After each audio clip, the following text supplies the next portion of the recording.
स्वागत है आप सभी मेरे प्यारे विद्यार्थियों का Subhash study centre YouTube channel पर। और जितने भी मेरे प्यारे विद्यार्थी इस वर्ष यानी 2023-2024 की वार्षिक परीक्षा देने वाले हैं और क्लास 10th में हैं, मेरे कहने का तात्पर्य है जितने भी मेरे प्यारे विद्यार्थी क्लास 10th में हैं और 2023-2024 वार्षिक परीक्षा यानी बोर्ड परीक्षा की तैयारी करना स्टार्ट कर दिए हैं, मैं लेकर के आ चुका हूं आप सभी मेरे प्यारे विद्यार्थियों के लिए सूरदास जी के द्वारा रचित, जी हाँ, हिंदी काव्य खंड का जो पहला ही चैप्टर है सूरदास जी के द्वारा रचित पद शीर्षक पाठ। और इस पद शीर्षक पाठ का यहाँ पर आप देख पाएंगे सूरदास जी का 7वें नंबर का जो पद, जो कि इस प्रकार से है। उधव मोहि ब्रज विसरत नाही, वृंदावन गोकुल बन उपवन, सघन कुंज की छाही, प्रात समय माता जसुमती और नंद देख सुख पावत, माखन रोटी दह्यो सजायो अति हित साथ खवावत, गोपी ग्वाल बाल संग खेलत सब दिन हसत सिरात, सूरदास धनि धनि ब्रजवासी जिन सौ हित जदुतात। तो इस पद का मैं आज के इस वीडियो में संदर्भ, प्रसंग, व्याख्या और काव्यगत सौंदर्य बताऊंगा। जैसा कि मैंने आपको बताया भी था कि इस वर्ष पद्यांश पर आधारित 3 प्रश्न आएंगे। पहला प्रश्न होगा संदर्भ पर आधारित, दूसरा प्रश्न होगा व्याख्या पर आधारित और तीसरा होगा काव्यगत सौंदर्य पर आधारित, जिसमें पूछ लिया जाएगा, क्या पूछा जाएगा, या तो रस पूछ लिया जाएगा कि कौन सा रस है, या अलंकार पूछ लिया जाएगा, या भाषा पूछ ली जाएगी, या फिर पूछ लिया जाएगा कि यहाँ पर आप जो है बताओ कि किस गुण की प्रधानता है। तो मेरे प्यारे बच्चों, आज के इस वीडियो में आपको मैं बताने वाला हूँ इस पद का सरल हिंदी अनुवाद। मेरे कहने का तात्पर्य है इस पद की सरल व्याख्या, संदर्भ, प्रसंग और काव्यगत सौंदर्य भी। और उससे पहले मैं आपसे एक छोटी सी रिक्वेस्ट करना चाहूंगा और वो इस प्रकार से है, यदि आपने, जी हाँ, यदि आपने सूरदास जी का जो छठा पद है जो कि इस प्रकार से सखी री मुरली लीजे चोरी, सूरदास जी का 5वां पद जो कि इस प्रकार से है मैया हो न चरई हो गाई, और सूरदास जी का यहाँ पर आप ध्यान दीजिएगा 4था पद मैं अपनी सब गाय चरई हो, और इसी तरह से सूरदास जी का 3रा पद यहाँ पर आप सभी लोग ध्यान दीजिएगा किलकत कान घुटुरुवनी आवत, और सूरदास जी का 2रा पद अविगत गति कछु कहत न आवे, और इसी तरह से सूरदास जी का पहला पद वेरी इंपॉर्टेंट चरण कमल बंदो हरिराई। इन सभी पदों का मैंने अलग अलग वीडियो के द्वारा संदर्भ, प्रसंग, व्याख्या और काव्यगत सौंदर्य प्रोवाइड करा दिया है। आप सभी को चैनल की प्लेलिस्ट में वीडियो मिल जाएंगे। यदि आप अपनी नोट्स बनाना चाहते हैं और बोर्ड परीक्षा में लिखने का सही तरीका सीखना चाहते हैं तो आप जो है चैनल की प्लेलिस्ट में जाएं, और यदि आपको वीडियो नहीं मिल रहे हैं तो आप कमेंट कीजिए, मैं आपको लिंक शेयर कर दूंगा। और मेरे प्यारे बच्चों, आप सभी से एक और निवेदन है कि आप इन सभी वीडियोज को जरूर शेयर कर देना अपने सभी इष्ट मित्रों में, ताकि आपके सभी इष्ट मित्र इस चैनल के साथ जुड़कर, हमारे चैनल के साथ जुड़कर हमारे वीडियो के द्वारा लाभ उठा सकें और 2023-2024 वार्षिक परीक्षा में अच्छा स्कोर कर सकें। और मेरे प्यारे बच्चों, आप सभी लोग एक कार्य और करेंगे, अपने कमेंट भी करते रहिएगा और साथ ही साथ वीडियो को शेयर भी करते रहिएगा। जैसा कि आप सभी जानते हैं कि इस वर्ष यानी 2023-2024 में 100% सिलेबस आपको पढ़ना है, यानी सब कुछ अब आपको पढ़ना है प्रत्येक विषय में। तो अब आपको अभी से तैयारी करना स्टार्ट करना होगा। मैंने हिंदी विषय की धुआंधार तैयारी कराना स्टार्ट कर दिया है इस चैनल पर, तो आप चैनल के साथ जरूर जुड़ें, चैनल को जरूर सब्सक्राइब कर लें। तो चलिए पहले आपको मैं बताऊंगा कि कैसे आपको संदर्भ लिखना है। तो किसी भी पद या पद्यांश का जब आप संदर्भ लिखते हैं तो सबसे पहले उसके शुरुआत के शब्दों को, 2 या 3 शब्दों को, और अंतिम के शब्दों को कुछ इस तरीके से आपको लिखना होता है, जैसा कि यहाँ पर आप देख रहे हो उद्धव मोहि, फिर मैंने डॉट डॉट कर दिया है, इसके बाद अंतिम के शब्दों को लिख दिया है जदुतात। तो ये चीज आपको काले पेन से लिखना होगा, ब्लैक पेन से लिखना होगा। मेरे कहने का तात्पर्य है कि आपको रेड पेन का इस्तेमाल कहीं पर भी नहीं करना है, चाहे आप बोर्ड परीक्षा की कॉपी लिख रहे हो या आप अपनी नोट्स बना रहे हो। तो मेरे प्यारे बच्चों, इस चीज का आपको विशेष रूप से ध्यान रखना है। इसके बाद संदर्भ हेडिंग डाल देना। संदर्भ क्या हो जाएगा? प्रस्तुत पद्यांश, हमारी पाठ्य पुस्तक। हिंदी आप काले पेन से और सिंगल इन्वर्टेड कामा में लिखिएगा। के काव्यखंड, काव्यखंड भी आप काले पेन से और सिंगल इन्वर्टेड कामा के अंतर्गत लिखेंगे। में संकलित पद, पाठ का नाम क्या है? पाठ का नाम भी आप जो है काले पेन से लिखिएगा, सिंगल इन्वर्टेड कामा में पाठ का नाम है पद।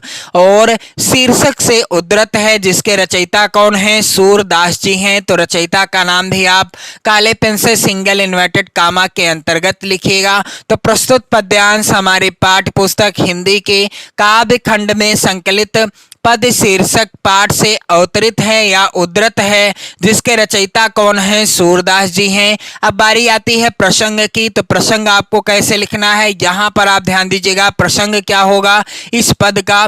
तो कंस को मारकर श्री कृष्ण मथुरा में रह रहे हैं और वहां ब्रज की याद आ रही है। भगवान श्री कृष्ण जब मथुरा में रह रहे थे तो वहां पर क्या हो रहा था? उनको ब्रज की याद आ रही है और वह उद्धव से इसकी चर्चा करते हैं और उद्धव से इस विषय की चर्चा करते हैं। क्या कहते हैं? चलिए मैं आपको सरल व्याख्या बता दूं, फिर मैं आपको बताऊंगा आपको व्याख्या और काव्यगत सौंदर्य यानी काव्य सौंदर्य कैसे लिखना है। उद्धव मोहि ब्रज दिसरत नाही। कृष्ण भगवान उद्धव जी से कहते हैं कि हे उद्धव, मुझसे ब्रज भुलाया नहीं जाता है। उद्धव मोहि ब्रज बिसरत नाही, अर्थात मुझसे ब्रज भुलाया नहीं जाता है।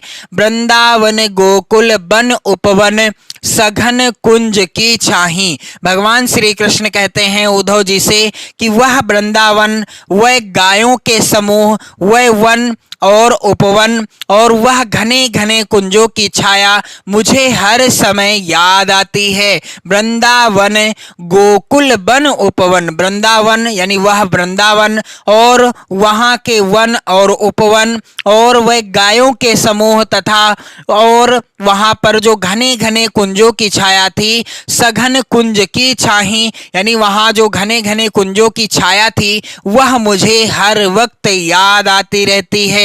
प्रात समय माता जसुमती और नंद देख सुख पावत। भगवान श्री कृष्ण उद्धव जी से कहते हैं कि जब प्रातः काल होती थी तो माता यशोदा मुझे और नंद बाबा जी भी मुझे देखकर अत्यधिक आनंदित होते थे। प्रात समय माता जसुमती और नंद देख सुख पावत, यानी प्रातः काल माता यशोदा और नंद बाबा मुझे देखकर सुख का अनुभव करते थे, यानी आनंद विभोर हो जाते थे। माखन रोटी दह्यो सजायो अति हित साथ खवावत। सूरदास जी कहते हैं कि भगवान श्री कृष्ण उद्धव जी से कहते हैं कि यहाँ पर आप ध्यान दीजिएगा कि वह क्या करते थे? माता यशोदा जी दही मक्खन और रोटी को अत्यधिक प्रेम के साथ मुझे खिलाती थी। श्री कृष्ण कहते हैं कि माखन रोटी दह्यो सजायो अति हित साथ खवावत। श्री कृष्ण भगवान कहते हैं कि माता यशोदा जी क्या करती थी? माखन रोटी यानी दही और मक्खन रोटी को अत्यधिक प्रेम के साथ मुझे खिलाती थी। और क्या होता है? सूरदास जी कहते हैं कि भगवान श्री कृष्ण आगे कहते हैं कि गोपी ग्वाल बाल संग खेलत सब दिन हसत सिरात। सूरदास जी के भगवान श्री कृष्ण कहते हैं क्या कि गोपियों और ग्वाल बालों के साथ खेलते हुए हंसते हंसते सारा दिन बीत जाता था। गोपी ग्वाल बाल संग खेलत सब दिन हसत सिरात, यानी गोपियों और ग्वाल बालों के साथ खेलते खेलते सारा दिन बीत जाता था। सूरदास धनि धनि ब्रजवासी जिनसो हित जदुतात। सूरदास जी कहते हैं कि धन्य है वह ब्रज के निवासी जिनके जिनकी याद यानी जिनसे यदुनंदन श्री कृष्ण भी इतना प्रेम करते हैं, यानी जिनकी याद करते हैं। सूरदास धनि धनि ब्रजवासी जिनसो हित जदुतात।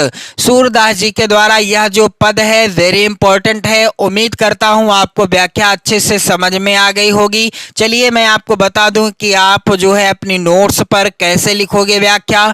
तो उद्धव मोहि ब्रज विसरत नाही, इस तरीके से आप हेडिंग डाल देना। व्याख्या काले पेन से आपको हेडिंग डालना है, रेड पेन का इस्तेमाल आपको नहीं करना है। तो मेरे प्यारे बच्चों यहाँ पर व्याख्या क्या हो जाएगी कि हे उद्धव, भगवान श्री कृष्ण कहते हैं उद्धव जी से कि हे उद्धव जी, मुझसे ब्रज भुलाया नहीं जाता है। उद्धव मोहि ब्रज बिसरत नाही, वृंदावन गोकुल बन उपवन सघन कुंज की छाही। भगवान श्री कृष्ण कहते हैं उद्धव जी से कि वह वृंदावन, वह गायों के समूह, वह वन और उपवन और वह घने घने कुंजों की छाया मुझे हर समय याद आती है। वृंदावन गोकुल बन उपवन सघन कुंज की छाही, प्रात समय माता जसुमति और नंद देख सुख पावत। भगवान श्री कृष्ण कहते हैं कि प्रातः काल यशोदा माता और नंद जी मुझे देखकर अत्यधिक आनंदित होते थे, यानी अत्यधिक आनंद विभोर हो जाते थे, आनंदित हो जाते थे, प्रसन्नचित्त हो जाते थे।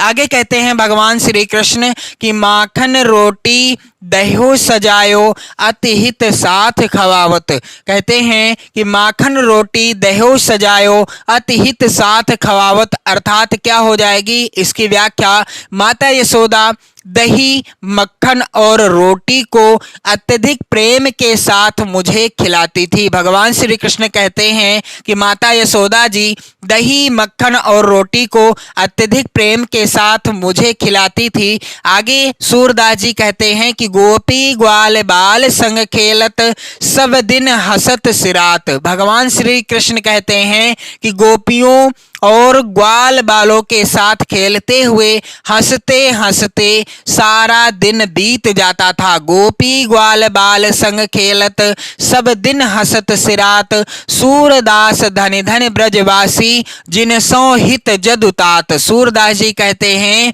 कि वह ब्रज के निवासी धन्य हैं कि जिनसे यदुनंदन श्री कृष्ण भी इतना प्यार करते हैं। तो मेरे प्यारे बच्चों, काव्य सौंदर्य या काव्यगत सौंदर्य आप कैसे लिखोगे? तो काव्य सौंदर्य इस तरीके से काले पेन से आप हेडिंग डालेंगे। इसके बाद पहला बिंदु क्या है कि अपने ब्रज प्रवास के विभिन्न कार्यों की स्मृति श्री कृष्ण को व्याकुल कर देती है। और दूसरा बिंदु है भाषा। तो सूरदास जी के जितने भी पद आपकी पाठ्य पुस्तक में हैं, जी हाँ, पद शीर्षक पाठ में जितने भी सूरदास जी के पद हैं, सभी पदों की भाषा क्या है? ब्रज भाषा है।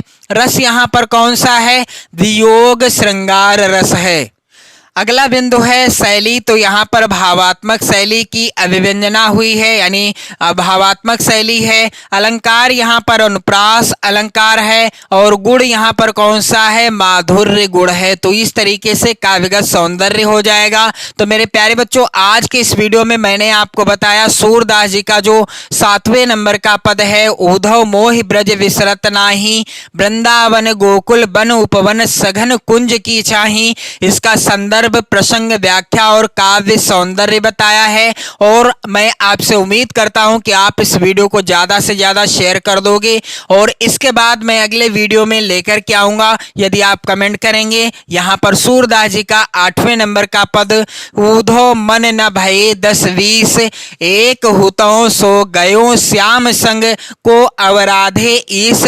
और इसी तरह से मैं आपको सूरदास जी के जितने भी पद हैं सभी से रिलेटेड वीडियो प्रोवाइड कराऊंगा, जिसमें मैं आपको सभी का अलग अलग संदर्भ, प्रसंग, व्याख्या और काव्यगत सौंदर्य बताऊंगा। और साथ ही साथ इसी तरह से क्रमवार से मैं सूरदास के अतिरिक्त, यानी सूरदास जी का पद शीर्षक पाठ के अतिरिक्त जितने भी काव्य खंड में पाठ हैं सभी से रिलेटेड वीडियो आपको क्रमशः प्रोवाइड कराऊंगा। आपकी रेगुलर क्लास, यानी आपको रेगुलर एक वीडियो प्रोवाइड कराऊंगा। आप चैनल के साथ जुड़कर अपनी बोर्ड परीक्षा की तैयारी कर सकते हो और अपनी बेहतर नोट्स बना सकते हो। जी हाँ, अपनी बेहतर नोट्स बना सकते हैं। तो आप चैनल को जरूर सब्सक्राइब कर लें, वीडियो को जरूर लाइक कर दें और शेयर भी कर दें। पढ़ते रहें, मस्त रहें, स्वस्थ रहें। जय हिंद।